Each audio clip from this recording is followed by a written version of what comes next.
Dios les bendiga. Este es Ángel Rosado, presidente internacional de La Voz de Jesucristo para las Naciones y de este canal La Voz de Jesucristo.tv. En esta tarde voy a dar la segunda parte sobre el primer video que grabamos. Nosotros grabamos sobre el fundamento de Jesucristo. Y esta es la segunda parte donde voy a explicar en detalle los versos bíblicos que comprenden y que demuestran estos 12 funciones que estaban dentro del ministerio de Jesucristo. Estos 12 números que está aquí, que reemplazan la pizarra anterior del primer estudio. Yo había puesto aquí los colaboradores de Dios y había puesto sobre que era Pablo y Apolos, pero necesito este espacio para escribir los versos bíblicos. Este espacio tiene lo he reservado para explicar después el fundamento de los apóstoles y profetas. Pero en esta segunda parte, ahí voy a poner los 12 versos que demuestran lo que comprende el ministerio de Jesucristo dentro del fundamento de Jesús. O sea, lo voy a explicar, los 12 versos, los voy a ir trayendo poco a poco. Si usted se da cuenta, hay algo nuevo en esta pizarra, y es que hay 3 elementos que fueron los elementos primordiales previos al ministerio de Jesús. O sea, para Jesús comenzar su ministerio, habían 3 elementos primero. Mire, el arrepentimiento pasó por las aguas, y usted va a decir, pero arrepentimiento, pero Jesús no tenía pecado. Lo que pasa es que Jesús modeló lo que nosotros teníamos que hacer dentro del proceso para ser cristianos, dentro del proceso para entrar en el reino de los cielos. No es que Jesucristo procuró arrepentirse, sino que estos 3 elementos Él los enseñó para que nos diéramos cuenta que teníamos que pasar por esos 3 pasos para entonces entrar en el reino de los cielos, ¿no? Entonces aquí ve el arrepentimiento, el bautismo en agua y el ayuno. Y cuando usted va al libro de Mateo, capítulo 4, si no me equivoco, está contenido el principio del ministerio de Jesús. El principio del ministerio de Jesús está comprendido y enseñado en Mateo capítulo 4, del 17 en adelante, donde dice que desde entonces Jesús comenzó a predicar: arrepentidos porque el reino de los cielos se ha acercado. Pero antes de eso, cuando usted va a la Biblia, se da cuenta que Jesús primero se apareció. Después desapareció, vino a donde Juan. Juan bautizó a Jesús y pasó por el proceso de los 40 días de ayuno. Entonces la Biblia dice que su ministerio comenzó enseñando y ministrando en el verso 17 del capítulo 4 de Mateo. Entonces vamos a comenzar con estos 12 versos, estos 12 números, los vamos a completar para completar los 12 versos que voy a demostrar estos 12 pasos que eran comprendidos dentro del ministerio de Jesús. El primero, vamos a poner Juan 2. Ponemos el capítulo 2 de Juan, que significa las bodas de Caná, porque fue básicamente el primer milagro registrado en la Biblia por manos de Jesús. Entonces, en este primer milagro hay algo bien tremendo, y es que convierte el agua en vino. ¿Y qué significa convertir el agua en vino? Bueno, que primero convirtió. Jesús está demostrando que Él podía convertir la gente de una simple persona a convertirlo en lo que Él quería dentro del ministerio, ¿no? De lo que Él quería dentro de los caminos de Jesús, de Él mismo, los caminos de Él. Entonces, el ministerio se ve comprendido en estos 3 elementos, y también el verso que está ahí de las bodas de Caná demuestra que lo primero que tenía que ocurrir en el primer milagro era una conversión. O sea, el primer milagro que ocurre dentro de los hombres es la conversión. Y aquí aparece, y es estratégico, este verso que he seleccionado dentro de tantos milagros que la Biblia habla de Jesús, porque habla de convertirse. Él convirtió el agua en vino. Y cuando convirtió el agua en vino, pues entonces lo que está representando la boda de Caná es eso, una conversión. Después vamos a echar fuera demonios. Cuando vamos a echar fuera demonios, ¿cuántos demonios echó Jesucristo en la Biblia? Miren, muchísimos. Y no solamente eso, si usted se va a la Biblia, a los últimos capítulos de Juan, en el capítulo de Juan dice que no todos los milagros se registraron porque no cabrían, ¿verdad? Dentro de la Biblia y dentro de librerías y estadios y todo eso, no cabría todos esos registros. Entonces, pues voy a seleccionar uno. Voy a seleccionar el que está en Mateo 12, del 22 al 37. ¿Por qué voy a seleccionar Mateo 12, del 22 al 37? Perdón, del 22 al 37. Y es porque Cuando vamos a este relato nos damos cuenta que Jesús tuvo como una situación con los fariseos, ¿no? Déjeme buscarlo en la Biblia y déjeme se lo mire. Dice, entonces fue traído a él un endemoniado, ciego y mudo, y le sanó de tal manera que el ciego y mudo veía y hablaba. O sea, la restauración de Jesús es total. Entonces dice, y toda la gente estaba atónita y decía, ¿será este aquel hijo de David? Más los fariseos al oírlo. Escuche bien, porque uno de los ataques que voy a traer es contra los fariseos. Mire, y no estoy mal haciéndolo porque Jesús atacó a los fariseos. O sea, aquí no hay ningún problema en que yo ataque el fariseísmo, porque el fariseísmo va contrario a nuestra creencia cristiana, ¿no? Fíjese bien, al oírlo decían, este no echa fuera los demonios sino por Belcebú, príncipe de los demonios. Sabiendo Jesús los pensamientos de ellos, les dijo, todo reino dividido contra sí mismo es asolado, y toda ciudad o casa dividida contra sí misma no prevalecerá. Y si Satanás echa fuera a Satanás, contra sí mismo está dividido, ¿cómo pues permanecerá su reino? Y si yo echo demonios por Belcebú, ¿por quién los echan vuestros hijos? Por tanto ellos serán vuestros jueces. Pero si yo por el Espíritu de Dios echa fuera demonios, ciertamente ha llegado a vosotros el reino de Dios. Entonces, el reino de Dios, fíjense bien, si nosotros vamos a predicar lo que Jesús predicó en vida dentro de la tierra, porque Jesús está vivo, no ha muerto, porque Jesús es Dios, no. Entonces Dios no muere. Fíjese bien lo que yo le quiero decir. Si lo que comprende estos pasajes bíblicos que está aquí y esos versos bíblicos que yo acabo de leer, y Jesús está diciendo que si lo echó a través del Espíritu con letra mayúscula, aparece en ese verso, lo que está diciendo es que el reino de los cielos se ha acercado. Entonces la predicación de Jesús se basa en lo que se llama la predicación del reino de Dios, ¿no? Entonces Juan el Bautista, cuando vio a Jesús aparecerse dentro del bautismo, la Biblia está explicando que él dijo, el reino de los cielos se ha acercado. Entonces, para nosotros estar en el proceso de ser aceptados en el reino, tenemos que entrar por estos dos elementos que están aquí. Y usted va a decir, ¿pero por qué? Porque Jesús lo hizo y Él quiere que nosotros también lo hagamos. Y la Biblia lo enseña en múltiples maneras. Después que vemos el capítulo de Mateo 12, del 22 al 37, nos damos cuenta que fue prácticamente como un encuentro entre Jesucristo, que representa la iglesia, ¿no? Versus el fariseísmo, que representa las religiones que están fuera de lo que representa Jesús en la tierra. Entonces, otra de las cosas más interesantes es que Él sanaba la humanidad. Y en esta sanidad yo tengo que decir que la sanidad tiene varias cosas. Primero, que la sanidad es instantánea. Y segundo, es en el nombre de Jesús. No se puede manipular la sanidad, no se puede manipular los dones del Espíritu, no se puede manipular, porque a la larga se ve el resultado de la manipulación. Cuando vamos a la Biblia, vamos a coger el verso, a tomar este verso de Juan 5, del 8 al 19. Juan 5, del 8 al 19. O del 8 al 9, perdón. Juan 5, del 8 al 9. Y lo voy a buscar. El capítulo de Juan, 5, del 8 al 9. Juan 5, del 8 al 9. Lo estoy buscando porque no quiero enlatar los versos, sino que quiero traerlos directamente de la Biblia para que usted vea lo que yo estoy diciendo. Juan 5, del 8 al 9. Dice, Jesús le dijo, levántate, toma tu lecho y anda. Y al instante, aquel hombre fue sanado y tomó su lecho y anduvo. Y era el día de reposo aquel día. Aquí hay varias cosas que podemos observar. Primero, que la sanidad es instantánea, es como le expliqué ya. El segundo punto, que Jesucristo hacía muchas cosas en el día de reposo.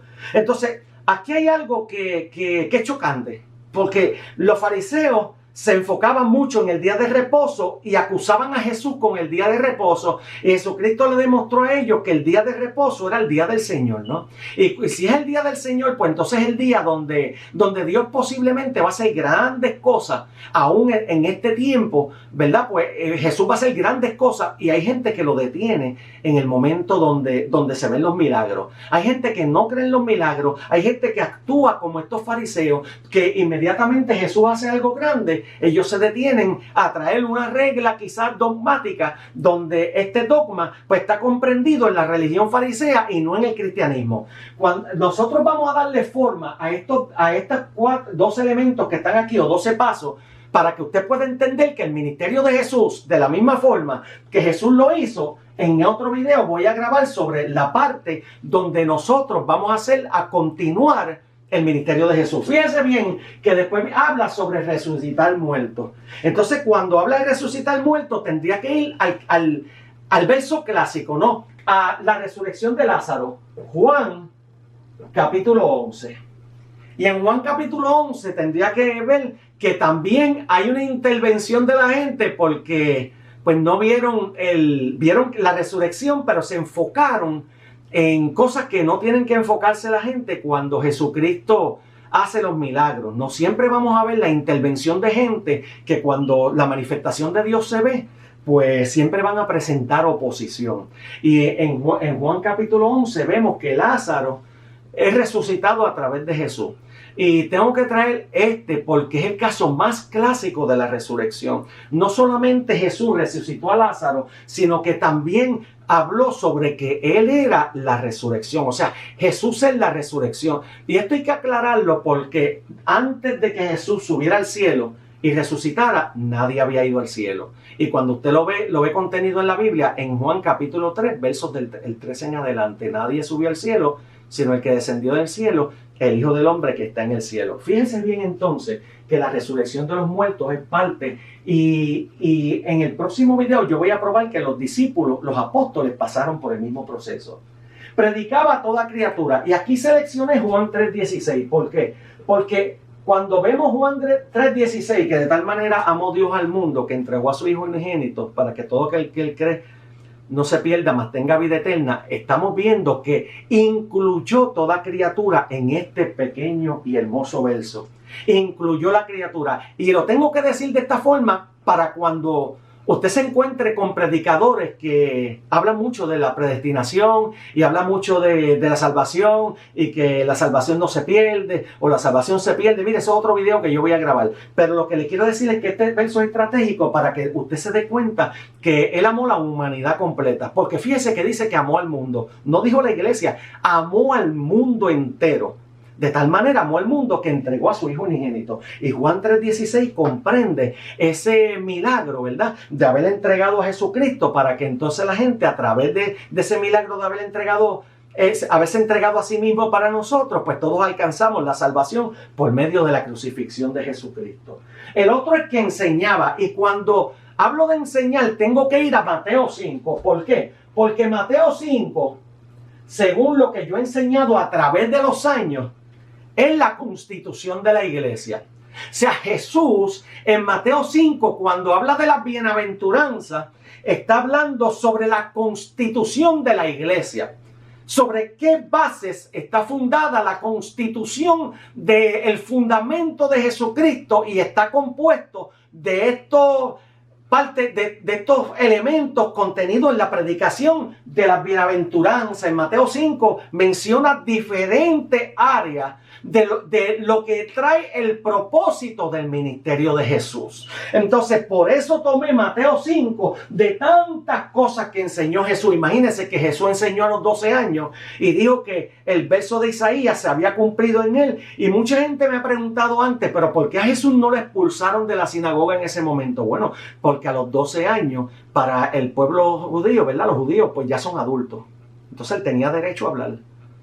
Y era algo tan tremendo que a los 12 años él pudiera comprender la escritura y hablarle a la gente, y se maravillaban de las cosas que sabía Jesús. Entonces quiere decir que Mateo 5 contiene, ¿verdad?, esa sabiduría que Jesús compartió con la gente, donde nos habló de la constitución. Una constitución es algo que rige un país. En Estados Unidos está la constitución de los Estados Unidos. En la iglesia, la constitución representaría los reglamentos de la iglesia contenidos en la Biblia a través de la enseñanza de Jesucristo. Y eso fue lo que hizo Jesucristo en Mateo 5. Después dice que comisionaba los discípulos. Y aquí le voy a dar un poquito suave. porque yo quiero que usted entienda algo. Mire, vamos a Mateo 28. Mire, vamos mejor a Marcos 16, perdón. Marcos 16 del 14 al 18. Marcos 16 del 14 al 18. Y estoy hablando sobre comisionar discípulos. Marcos 16 del 14 al 18. Lo voy a buscar. Marcos 16 del 14 al 18. Básicamente este es el último capítulo de Marcos, ¿no?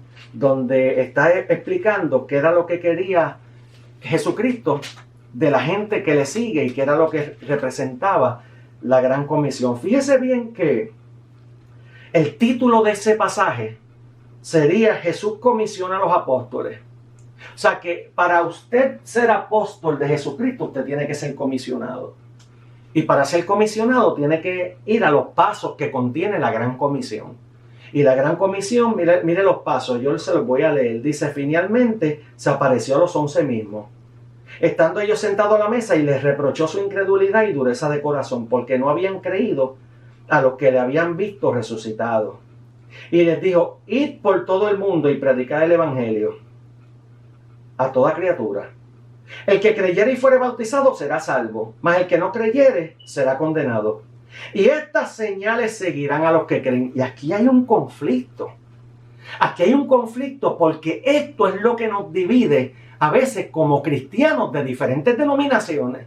O sea, la gran comisión de Jesucristo está contenida, mire, en Marcos 16 del 14 al 18. Y está diciendo Jesús, estas señales seguirán a los que creen, no a los ministros, a los creyentes. A todos los que creen tienen que pasar por la misma comisión que Jesucristo comisionó a los primeros apóstoles. Entonces, dígame usted si yo no estoy si yo estoy correcto o no, que esto no solamente es para los apóstoles de la antigüedad, sino para los ministros que se están desarrollando en la actualidad. Porque está diciendo que esas señales seguirán a los creyentes. Y si usted es ministro, tiene que ser creyente. Y si usted es creyente, tiene que pasar por las señales que la Biblia dice. Ahora le voy a leer las señales. Vamos a ver si es cierto. Dice, y estas señales seguirán a los que creen. Verso 17. En mi nombre echarán fuera demonios. Hablarán nuevas lenguas. Tomarán en las manos serpientes, y si bebieren cosa mortífera no les hará daño. Sobre los enfermos pondrán sus manos y sanarán. Mire, ahí está contenida las señales que tiene que estar en un creyente. Marcos 16, del 14 al 18, la Biblia expresa, o la Biblia dice, que estas señales acompañarán a los que son comisionados por Jesús para predicar su evangelio, para dar por testimonio lo que por testimonio recibieron, para entonces hablar con denuedo la palabra que fue recibida, que nos hizo creyentes. La Biblia está diciendo que Marcos 16, 14 al 18 contiene las señales que tienen que estar en los creyentes. No lo estoy diciendo yo, lo dice la Biblia. Ahora, si la Biblia lo dice, ¿será cierto o no? Es cierto. Y si es cierto, ¿tendríamos que aplicarlo? Hay que aplicarlo. Entonces no podemos predicar un evangelio que no contiene las señales que hizo que la iglesia primitiva ganara múltiples personas para Cristo y se convirtieran por multitudes. Por eso es que ya no se convierte la gente por multitudes. Porque se está perdiendo realmente lo que Jesucristo dejó para que fuera nuestra ayuda, para cuando predicáramos el evangelio ese poder se esparciera y la gente empezara a convertirse. La gente empezara a multiplicarse, como dice la Biblia. La Biblia está expresando que hay unas señales que siguen a la gente que cree. Y lo está diciendo ahí. Y fíjese que está en la gran comisión. No cumplir con esto, no estamos cumpliendo con la comisión de Jesús.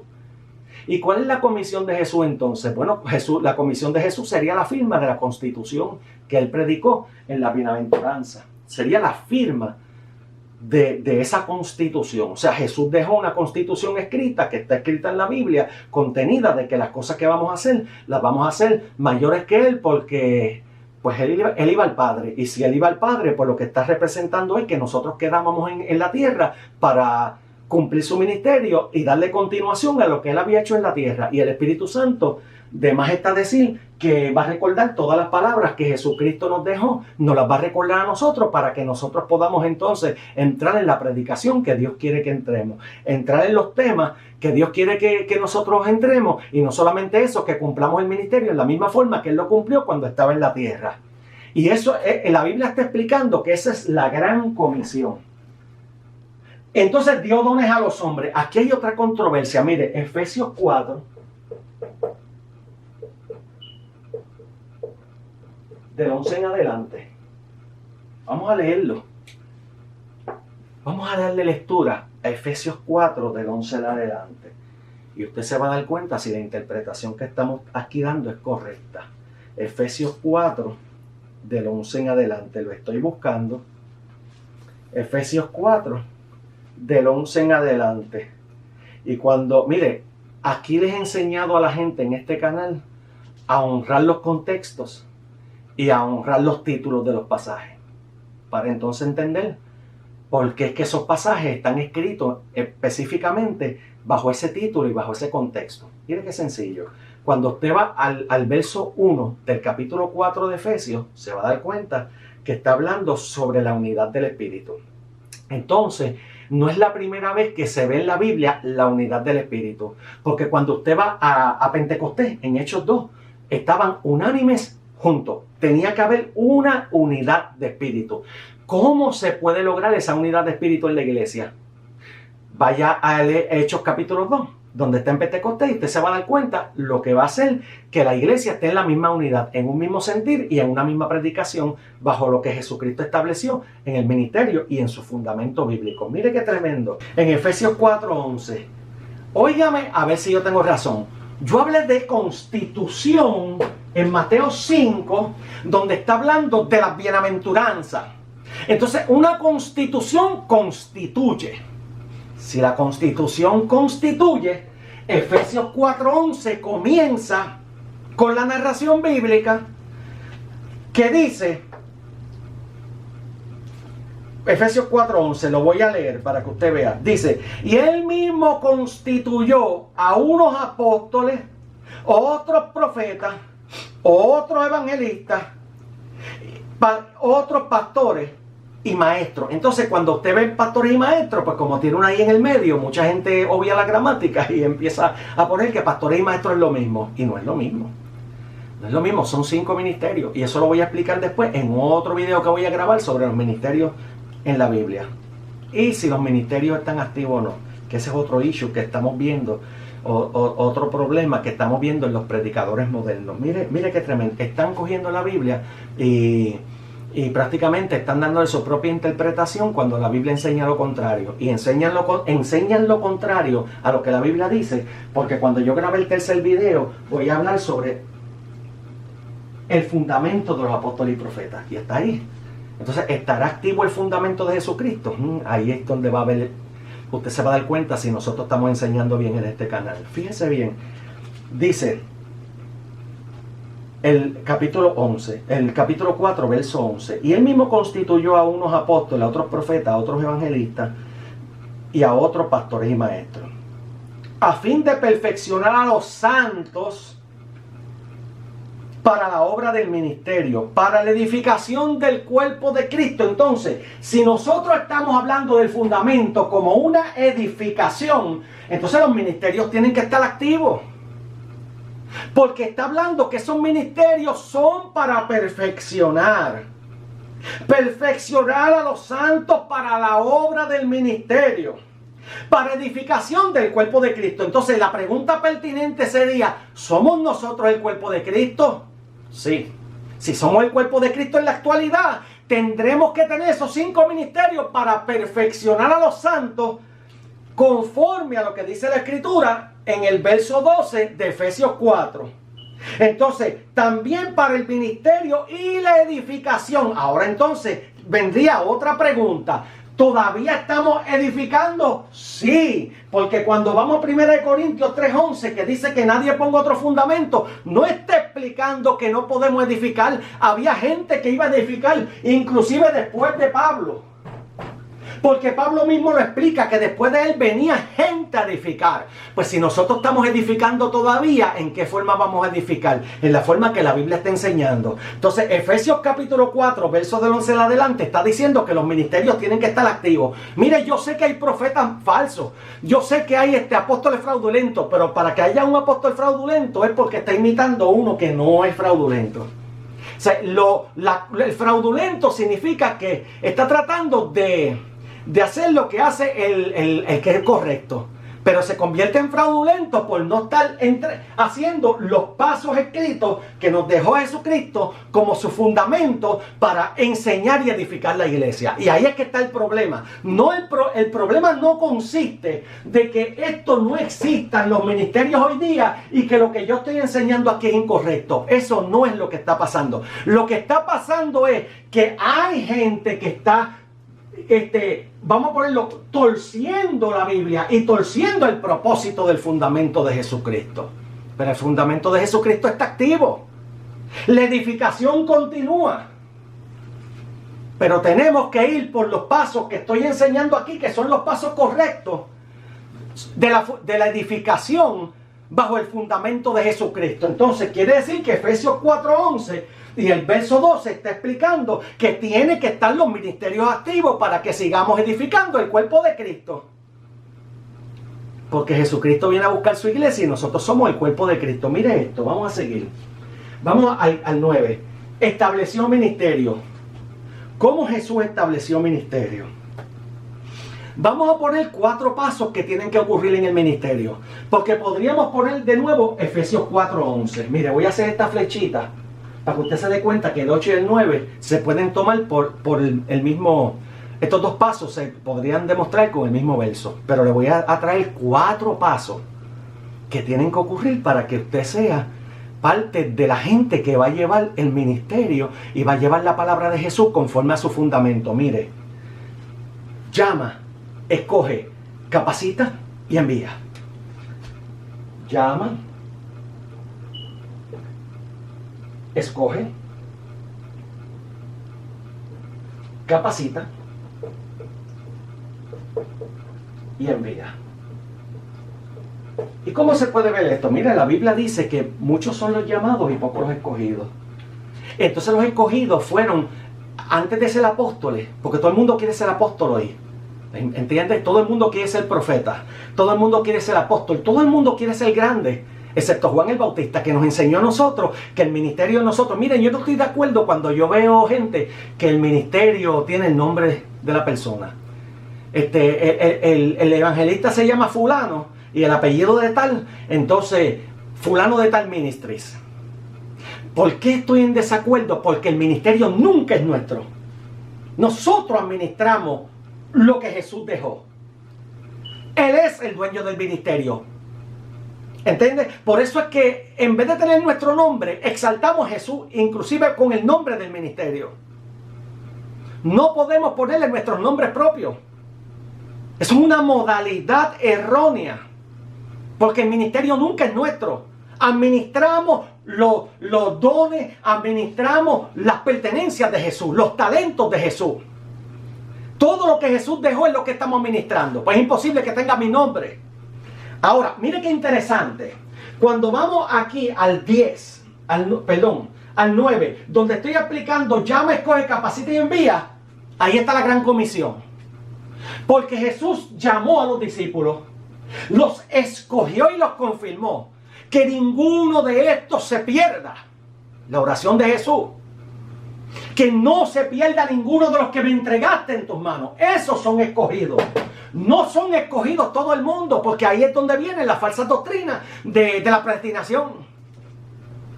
Y digo que es falsa doctrina porque cuando yo empiezo a explicar en otro estudio sobre la predestinación, usted se va a dar cuenta que es un error.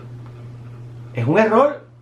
Hay partes que Dios pues las sabe de la fundación del mundo. Claro que sí, Dios sabe todas las cosas. Pero aplicarla al término salvífico, entonces tendríamos que hablar mucho. Y va a haber un video que lo voy a grabar sobre eso. Pero mira qué interesante. Aquí están los escogidos que no son los mismos. Muchos llaman, poco escogidos. ¿Ven? Muchos llaman, poco escogidos. Entonces ya aquí hay una selección. Entre los llamados, algunos van a ser ministros. No todos. Pero estos llamados, con todo y eso, tienen que estar comisionados. Tiene que tener las señales, porque las señales no es para los ministros, las señales para todos los que Dios llamó. Todo el que Dios llamó y recibió el llamado de Jesús, se convirtió, tiene que tener las señales que la Biblia estaba explicando, que yo explico ahorita en Marcos 16. Entonces después viene la capacitación. ¿Cuál fue la capacitación? Mira, Jesús llamó a los discípulos. Después viene y los confirmó. Ninguno de los que me diste se pierda. Después los capacitó. ¿Cómo los capacitó? Jesús le dio la enseñanza directa a la gente que estaba escogiendo. O sea, Jesús comisionó a los discípulos y después les enseñó cómo era que el ministerio se ejercía. Por eso era que ellos todavía no hacían nada. Maestro, tratamos de echar fuera demonios y no podemos. El Espíritu Santo no había llegado sobre ellos todavía. Todavía no había Jesús dado la orden. Ahora sí pueden echar fuera demonios. Eso no ocurrió. Eso ocurrió después. En Mateo 10 habla sobre eso. Pero primero fueron llamados, escogidos, confirmados, y después de la confirmación capacitados. Y en Marcos 16, Mateo 28 y todos los capítulos que hablan de la gran comisión fueron enviados. Fueron enviados.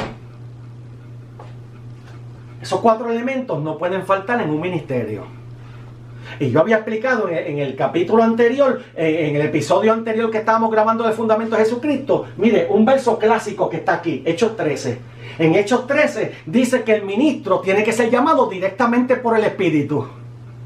No porque ahora vienen muchas excusas, que voy a grabar el video de las excusas, ya lo tengo para grabarlo, donde muchas excusas para decir que Dios no habla ya en este tiempo. Pues mire, Dios habla y audible. ¿Ok? Y Dios habla de múltiples maneras.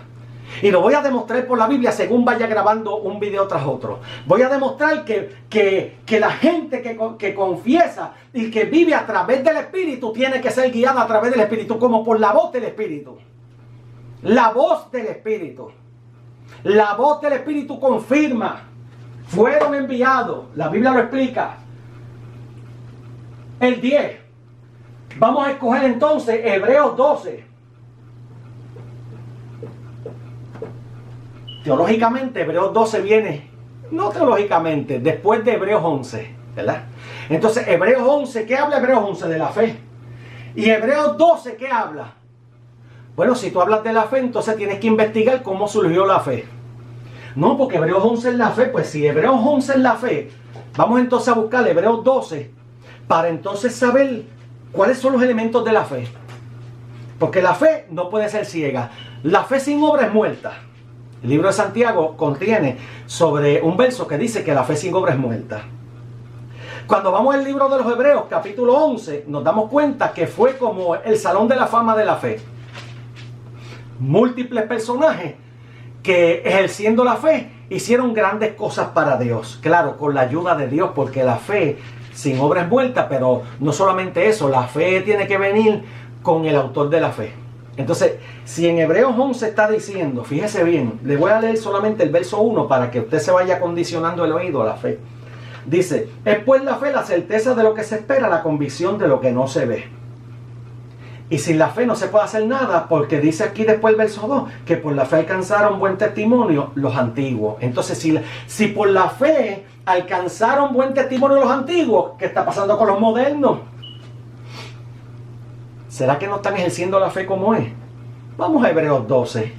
¿Por qué yo puse Hebreos 12, capítulo 12, en este 10 que dice que Jesús comenzó y culminó el plan de salvación? Porque Hebreos 12 dice, puesto por tanto nosotros también teniendo en derredor nuestra gran nube de testigos, despojémonos de todo peso y del pecado que nos asedia, corramos con paciencia la carrera que tenemos por delante. ¿Y cuál es esa carrera? Vamos a ver el verso 2. La carrera sería, mire, poner los ojos en Jesús. ¿Por qué? Porque el verso 2 dice, puesto los ojos en Jesús, el autor y y consumador de la fe. Ahí entonces donde los tres elementos que yo puse al principio para el ministerio de Jesús, Él es el serlo en la tierra, ahí es donde se ven contenidos. Porque Él fue el autor y consumador. No solamente era el autor de la salvación, sino que para consumarla tenía que hacerse hombre, como dice en el capítulo de Filipenses 2:11. Si no me equivoco, en Filipenses 2:11 está diciendo que Él se despojó a sí mismo y que tomó forma de siervo, ¿ves? Entonces cuando usted ve eso en la Biblia contenido, se está dando cuenta que Él comenzó y culminó el plan de salvación. Lo ejecutó. No solamente nos guió desde el cielo, sino que vino aquí a la tierra y ejecutó el plan de salvación. Y ejecutó el plan de salvación significa que Él nos enseñó a nosotros a cómo entrar en el proceso de la salvación. ¿Okay? Cuando entonces vemos el capítulo, en el 11, el número 11 de los pasos que contiene el fundamento de Jesucristo, ¿qué puse ahí? Que profetizó. ¿Qué profetizó? Bueno, Jesús hizo varias cosas, mire. Vamos a poner aquí Juan, capítulo 14. Verso 3. Juan 14, verso 3. Lo voy a leer. Mire, las profecías de Jesús fueron muchas. Dijo que iba a derribar el templo y que en 3 días lo construía. Fueron muchas. Pero cuando vamos al capítulo 14 de Juan, nos damos cuenta de una profecía que es la que marca la iglesia. Juan 14, verso 3, es una profecía que marca la iglesia. Vamos a ver. Juan capítulo, mire, lo voy a leer desde el 1. Desde el 1 al 4. Mire, vamos a ponerlo por completo. Vamos a poner del 1 al 4. Quizás la idea central está en el 3, pero vamos a ponerlo del 1 al 4. Mire esto, dice: no se turbe vuestro corazón, creed en Dios, creed también en mí. En la casa de mi Padre muchas moradas hay. Si así no fuera, yo los hubiera dicho. Voy pues a preparar lugar para vosotros, y si me fuere, os prepararé lugar. Vendré otra vez, os tomaré a mí mismo, para que donde yo estoy, vosotros también estéis. Y sabéis a dónde voy y sabéis el camino. Fíjense bien, lo que aquí está contenido prácticamente el plan que Jesús tenía con los discípulos, ¿ok? Está contenido el plan. Número 1, ¿por qué yo puedo decir esto? Porque mire, primeramente Él dijo que iba a preparar moradas, o sea, iba a preparar un lugar en el cielo para la iglesia. Iba a preparar un lugar primero para la iglesia. Después que preparó el lugar para la iglesia, anunció que Él tenía que morir para que nosotros, a través de la muerte y resurrección de Jesucristo, encontráramos ¿qué? La gracia. La gracia. Y la gracia es la continuación del ministerio de Jesucristo a través de los apóstoles. Y lo voy a demostrar también. La gracia es la continuación del ministerio de Jesucristo a través de los apóstoles. Comenzó con la resurrección de Jesucristo. Si Jesucristo no hubiera resucitado, en vano es nuestra fe. Pero por su resurrección la gracia se desató, y ahora es que tenemos poder del cielo para poder anunciar la resurrección de Jesucristo, y que Jesucristo tiene poder y nos transmite a la iglesia para que nosotros podamos ser aquellos que predicamos la gracia de Jesús. ¿Ok? Entonces, después de eso dice que vendría otra vez. O sea que él habló sobre la venida de Jesucristo. La segunda venida de Jesucristo está contenida en este verso de Juan, capítulo 14, del 1 al 4. Está contenida la segunda venida de Cristo. O sea que profetizó. Y después pongo como número 12, bautizó. Entonces tendría que tomar el ejemplo de Mateo 3, 11, y preguntarles a ustedes si todo lo que la Biblia comprende o todo lo que la Biblia anuncia es verdad. Y si usted me dice que sí, entonces pues Jesucristo bautizó también, ¿no? Cuando usted va al verso 11, y el verso 11, Juan el Bautista está diciendo: yo a la verdad bautizo con agua para arrepentimiento. Ese es otro tema. Ya tengo un tema que lo voy a establecer pronto, que va a hablar sobre los bautismos. el bautismo en la Biblia. Y usted va a ver la explicación del bautismo en la Biblia. Mire esto. Dice el verso 11. Pero el que viene tras mí, cuyo calzado yo no soy digno de llevar, es más poderoso que yo. Él os bautizará con Espíritu Santo y fuego. Y si usted entiende esto, entonces el bautismo de Jesús es en Espíritu Santo y fuego. Pero note usted que dice más poderoso.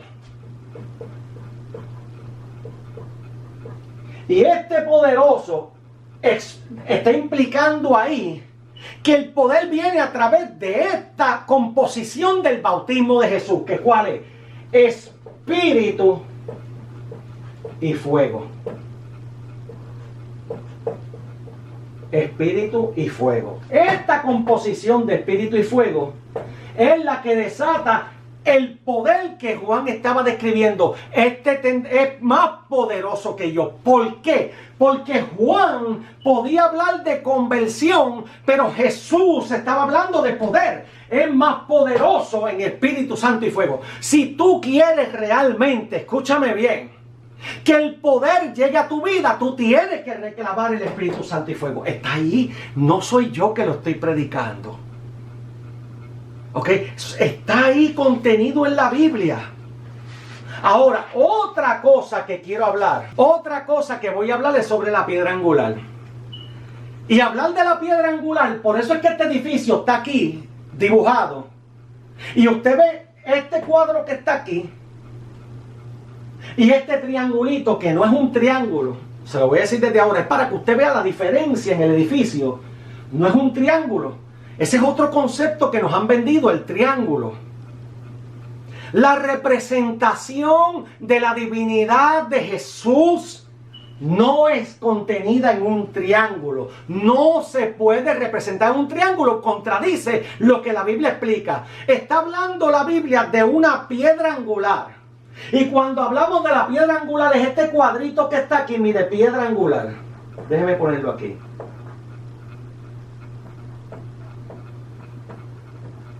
La piedra angular. Y aquí también la piedra angular. Pero ¿por qué dos piedras angulares si es una? Yo le voy a explicar ahora por qué. Esa piedra angular está representada en dos áreas del edificio. Porque para comenzar la construcción, después del fundamento que está establecido, que es Jesucristo, usted tiene que comenzar la edificación desde la piedra angular. Usted no puede hacer una edificación fuera de la piedra angular porque no va a quedar exacta. Y no va a quedar exacta, comprendida en nosotros como cristianos, no va a quedar exacta porque la piedra angular es la piedra que marca el camino. Entonces está aquí también la piedra angular porque usted empieza el ministerio con la piedra angular y debe terminarlo con la piedra angular. Si eso no ocurre, su ministerio no es correcto, es falso. El ministerio mío tiene que comenzar con el fundamento, la piedra angular, y debe de terminar con la piedra angular. O sea, si yo soy una persona que Dios de verdad me llamó, yo tengo que terminar todos los 2000 videos que yo estoy diciendo que voy a hacer posiblemente. Pues esos 2000 videos tienen que tener contenido la piedra angular. Porque si me desvío, entonces mi ministerio es falso. Y voy a terminar siendo probado, como dice en el verso 10, que va a ser probada toda obra y la que permanezca, pues esa será una obra de Dios. Vamos entonces a la piedra angular. Mire, primero fue profetizada en Salmo 118. Salmo 118, 22.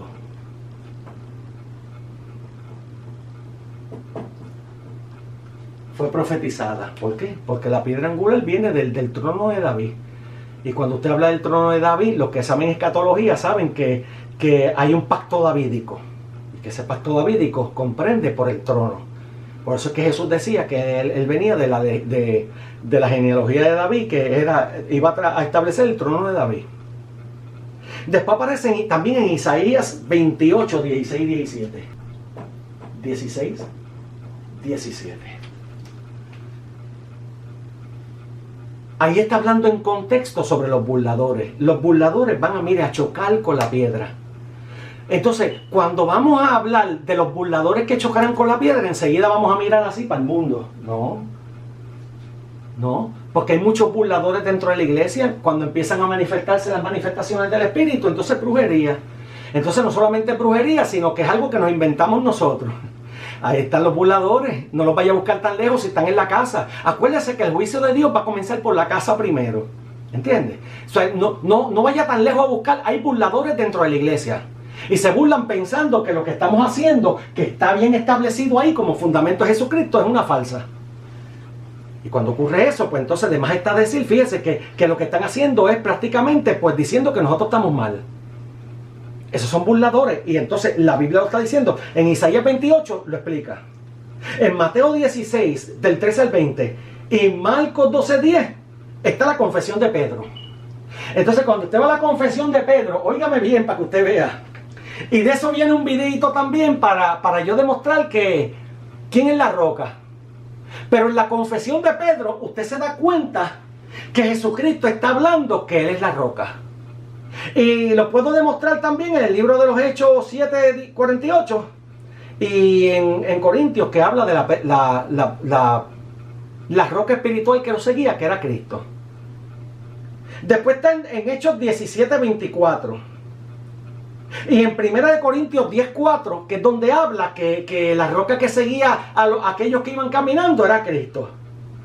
Entonces en Efesios 2, del 19 al 22, que esa va a ser la otra parte, está hablando sobre el fundamento. Y que el templo que está refiriéndose en esos versos es el hombre. Porque él mismo dice, fíjese bien que la misma Biblia explica que Dios no habita en templos humanos. Él no habita en templos humanos. Entonces, por ende, entonces cuando vemos aquí, ¿dónde habita Jesús? Habita entre los hombres. Para darle ánimo, de la misma forma que en Génesis 2:7 aparece este hombre que lo sopla Dios y toma vida, pues de la misma forma el Espíritu Santo va a hacer lo mismo para darnos vida a nosotros en esta generación que se llama la gracia. ¿Ok?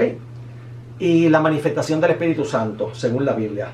En 1 de Pedro 2, del 6 al 8, que explica qué es lo que significa la piedra viva.